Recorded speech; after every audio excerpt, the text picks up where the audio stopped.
অনেকে বলে থাকে সিগারেট খাওয়া নাকি মাকরুহ। আপনার মতামত জানতে চাই। জর্দা খাওয়া সম্পর্কে ইসলাম কি বলে জানতে চাই। মহিলাদের জন্য মুখ ঢেকে রাখা পর্দার অন্তর্ভুক্ত কিনা, কর্মার্দন করে বুকে অন্তর্ভুক্ত কিনা, কর্মার্দন করে বুকে হাত দেওয়া জায়েজ আছে কিনা, সালাত পড়াকালীন সিজদার স্থানে না তাকিয়ে অন্যদিকে তাকালে নামাজ হবে কিনা, ভিতরে নামাজে দোয়া কুনুত না পড়লে সালাত হবে কিনা, পুরুষের মাথার চুল কাটার পদ্ধতি কি রকম হতে পারে জানতে চাই। একজন হুজুর ওয়াজে বলেছেন হারাম খেলে নাকি ইবাদত কবুল হয় না। কথাটা কতটুকু সত্য, কতটা একেবারে পুরোপুরি মিথ্যা না। তবে হারাম খেলে দোয়া কবুল হয় না এইটুকু হাদিসে অবশ্যই আছে। আমাদের দেশে বেশিরভাগ মানুষ মনে করে আগে পয়সা কামায়নি, পয়সা করি কামানো হয়ে গেলে এক সময় হাজির সাহেব হয়ে যাবো, দায়টাই রেখে মসজিদ মাদ্রাসা দিব, মাহফিল দিব, সবাই মারহাবা টারহাবা দিবে। আমি যে আকাম কুকাম করে পর্যন্ত আসছি এটা তার পাবলিক জানবে না। পাবলিক না জানলে কি হয়েছে, আল্লাহ জানে কি জানে না? অতএব আল্লাহর চোখে দুলা দেওয়া সম্ভব না।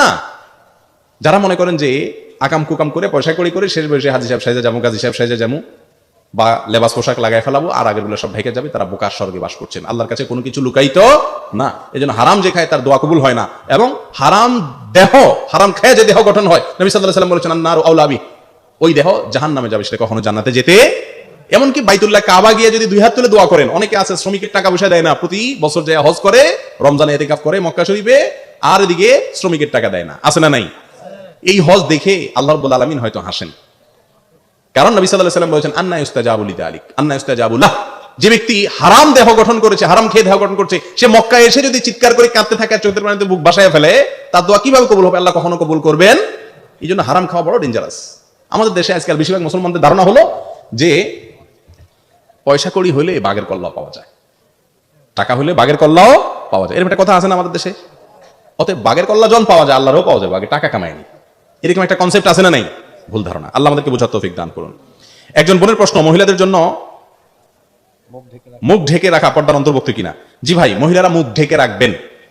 মুখ যদি বাঁধতে অসুবিধা হয় কিন্তু কাপড় ঢেকে রাখবেন, কাপড় দিয়ে টেনে দিবেন। আল্লাহ রাব্বুল আলামিন মেয়েদেরকে কোরআনে কারিমে বলেছেন ইউদনিনা আলাইহিন্না মিন জালাবিবিহিন্না, মাথার উপরের কাপড়কে জেলবাব বলা হয়। এই জেলবাবকে আল্লাহ বলেছেন ইউদনিনা আলাইহিন্না, তাদের নিজেদের উপরে তারা টেনে দিবে। অতএব পর্দা করতে হবে। মুখের যে দেখা, এটাই তো সবচেয়ে বেশি আকর্ষণের জায়গা। তবে হ্যাঁ, মুখকে যে একেবারে বেঁধে ফেলতে হবে নাকাব দিয়ে, এটা জরুরি না। আপনি ওনাকে একটু টেনে দিলেন, বাস, তাতে আপনার পর্দা হয়ে যাবে, যাতে প্রদর্শিত না হয়। আজকাল তো প্রদর্শন হয় রীতিমতো।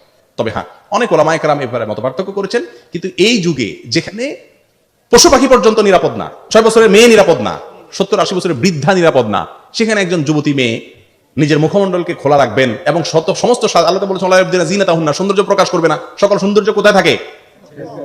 আপনার নাকফুল বলেন, কানের দুল বলেন, তারপরে আপনার মেকআপ বলেন, সম্মুখে করে বেশিরভাগ। তো অতএব আল্লাহ বলেছেন এটা প্রকাশ করবে না। অতএব এটা প্রকাশ না করার ভেতরেই কি কল্যাণ। এরপরে প্রশ্ন, কর্মার্দন করে বুকে হাত দেওয়া যায় আছে কিনা। হাত মিলানোর পরে বুকে হাত দেওয়ার কোন শিক্ষা ইসলাম দেয়নি। অনেকে আছে যে হাত মিলানোর পরে অটোমেটিক কি করে, বুকে হাত দেয়। এটা কোনো দরকার নাই। এটা কোনো কোনো ক্ষেত্রে অতিভক্তি করে, সবসময় না, কোনো কোনো ক্ষেত্রে অতিভক্তি। আর অতিভক্তি লক্ষণটা কি না, ভালো না। অতএব বুকে হাত দেওয়ার দরকার নাই। হ্যাঁ, দুই এক সময় হয়ে গেছে, এটাতে কোনো অসুবিধা নাই, কিন্তু মুসাফার সাথে বুকে হাত দেওয়ার কোনো সম্পর্ক নাই।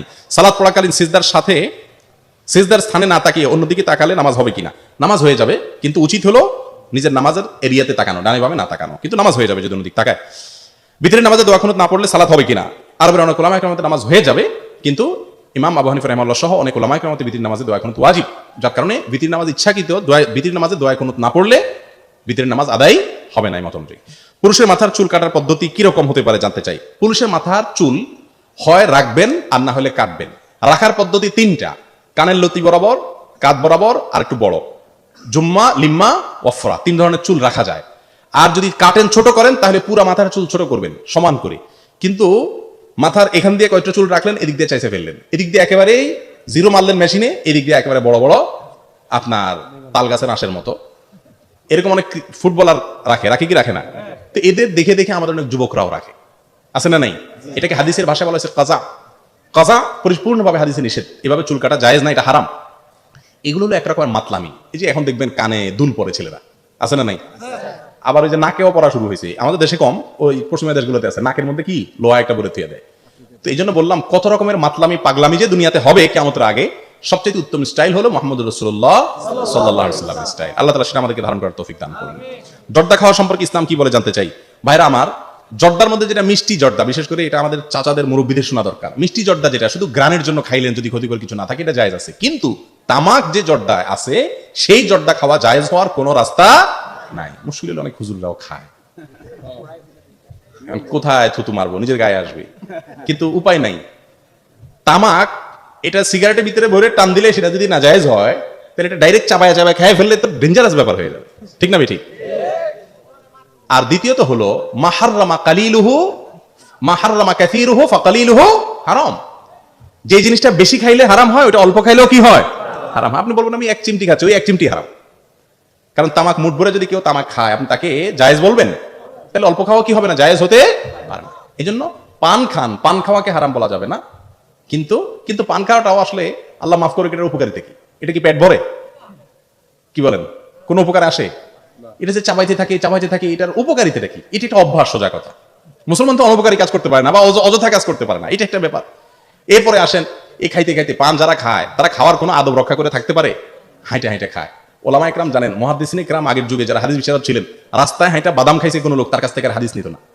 এখন যেভাবে আমরা পান খাই সারাদিন, আমাদের কাছ থেকে মুহাদ্দিসরা দেখলে হাদিস নিতেন না। কারণ পান খাইলে তো হাইটে হাইটে খাইতে হয়, শুয়ে শুয়ে খাইতে হয়, টয়লেটে যাইও চাবাইতে হয়। বলেন আপনি যখন চাবাইতেছেন, মুখের ভিতরে এই দুর্গন্ধগুলো প্রবেশ করতেছে। অতএব এটা কোনো ভালো বা প্রশংসনীয় কাজ। তারপরেও সেটা আরেক বিষয়, কিন্তু জর্দার বিষয়টা বলছি যে তামাক থাকে, সে জর্দা খাওয়া কি হতে পারে না, জায়েজ হতে পারে না। এই জর্দা যদি আপনি শুধু জর্দা খান, মাথা ঘুরাবে কি ঘুরাবে না? অতএব আর আরেকটা জিনিস হলো, আল্লাহ বলেছে ওয়ালাতুল কবিয়াদিকুম ইলাত তাহলুকা, তোমরা নিজেদেরকে ধ্বংসের দিকে ঠেলে দিও না, নিজেদের ক্ষতি নিজেরা করো না। জর্দায় কি লাভ না ক্ষতি? অ্যাবসোলিউট ক্ষতি, একেবারে পিওর ক্ষতি। এখানে কোনো লাভের দিক সন্দেহ পরিমাণ নাই। এই জন্য সরকারিভাবে আমি যতটুকু জানি, অনেক জর্দার ব্যাপারে নিষেধাজ্ঞা এসে গেছে, কারণ এটা বিষ, মানুষের জন্য ক্ষতিকর, বিধায় এটা আমরা খাবো না। ঠিক আছে তো ইনশাআল্লাহ? অনেকে বলে থাকে সিগারেট খাওয়া নাকি মাকরুহ। আপনার মতামত জানতে চাই। ভাই, মাকরুহ মানে কিন্তু জায়েজ না। মাকরুহ মানে কি না? ধরলাম মাকরুহ। অনেক ওলামা, আমাদের দেশের ওলামা ইকরাম বিশেষ করে সিগারেট খাওয়াকে মাকরুহ বলেন। মাকরুহ শব্দের অর্থ অনেকে মনে করে জায়েজ। মাকরুহ মানে অপছন্দনীয়, ভালো না, খারাপ না, জায়েজ। তাহলে মাকরুহ মানে কি হালাল নাকি? হ্যাঁ, এটাকে আরব ওলামা ইকরাম হারাম বলেন। যারা মাকরুহ বলেন তাদেরও কিছু যুক্তি আছে, দলিল আছে, আমরা সেদিকে যাবো না। কিন্তু এটা নিষিদ্ধ, এ ব্যাপারে কারো কোনো সন্দেহ, সবাই একমত এটা নিষিদ্ধ। নিষিদ্ধের মাত্রা নিয়ে কি আছে, মত পার্থক্য আছে। অতএব এটা খাওয়া যাবে না। সবচেয়ে বড় কথা হলো ভাই, আল্লাহ রাব্বুল আলামিন মানুষকে সুস্থ বিবেক দিয়েছে। সিগারেট খাওয়া মানুষের পাশে দাঁড়ায়া নামাজ পড়া, এই দুর্ভাগ্য আপনাদের হয়েছে কখনো? আমার বহুবার হয়েছে জীবনে, যে সিগারেটের খোরের পাশে দাঁড়ায় নামাজ পড়ছি। আল্লাহু আকবার, মনে হয় রু বাইর হয়ে যাবে। আজিমপুরে এক হাসপাতালে এক কাজে গেছি, পাশে এক মসজিদে জোহরের নামাজের সময় ঢুকছি, এরকম এক খবিসের পাশে দাঁড়াইলাম। আল্লাহর বান্দা, যেহেতু সে আপনারা চিনেন না, তার খবিস বলে দোষ হবে না, আসলে তো খবিস, নোংরা রুচির মানুষ। তার মুখের দুর্গন্ধে এবং তার শরীরের দুর্গন্ধে আমার রু বাইরের মতো অবস্থা। আমি আবার নাছর বান্দা, যে এর তো অসৎ কাজের বাধা প্রদান করতে হয়, কিন্তু আমি যদি এর বেশি কথা বলতে যাই, যদি আমার বক্সে টক্সে মেরে বসে যে আমার ব্যাপার, আমার টাকা দিয়ে সিগারেট খাবি, আপনার কি কাম, এটা তো ওয়াজের মঞ্চ না, কিভাবে কি করণ যায়। তো বুদ্ধি করে পরে আমার পকেটে সব কাগজ কলম থাকে, কাগজ কলম নিয়ে লিখলাম যে ভাই, আপনার পার্শ্ববর্তী মুসল্লিকে কষ্ট দিয়ে নামাজ পড়লে এতে আল্লাহ খুশি হবেন না। আল্লাহর বান্দাকে কষ্ট দিলে আল্লাহ কখনো খুশি হয় না। আল্লাহর অস্তে দুর্গন্ধ, এটা থেকে বেঁচে থাকবেন। কিছু পরামর্শ দিয়ে ওই লোক যখন সুন্নতের নিয়ত করছে, মাত্র দেখলাম যে অন্তত 2 রাকাত সুন্নত পড়তে 2-3 মিনিট তো লাগবে, এই ফাঁকে আমি পালাই যাবো। কাগজটা লিখে তার সামনে দিয়ে আমি আইজো দৌড় কাইলো দৌড় জুতা নিয়ে, যে বেটা যখন সালাম ফিরে কাগজ পড়বে ততক্ষণ তার আমার খুঁজে পাবে না। আমার কাজও হাজির হয়ে গেল মাঝখান দিয়ে, তারা অসৎ কাজের বাধাও প্রদান করলাম, আর আমার জানও বাঁচলো আলহামদুলিল্লাহ। অনেকে অসৎ কাজের বাধা প্রদান করতে গিয়ে মাইদুর খেয়ে আসে, এরপর বলে হুজুর আপনার কথা শুনতে গিয়ে মাইদুর খেয়েছি। আপনার আল্লাহ তাআলা বুদ্ধি বিবেক দেয় নাই, বুদ্ধি বিবেক খাটান, সবই চলবে, সৎ কাজের আদর্শ চলবে, অসৎ কাজের নিষেধও চলবে ইনশাআল্লাহ। অতএব এটা ভালো কাজ না।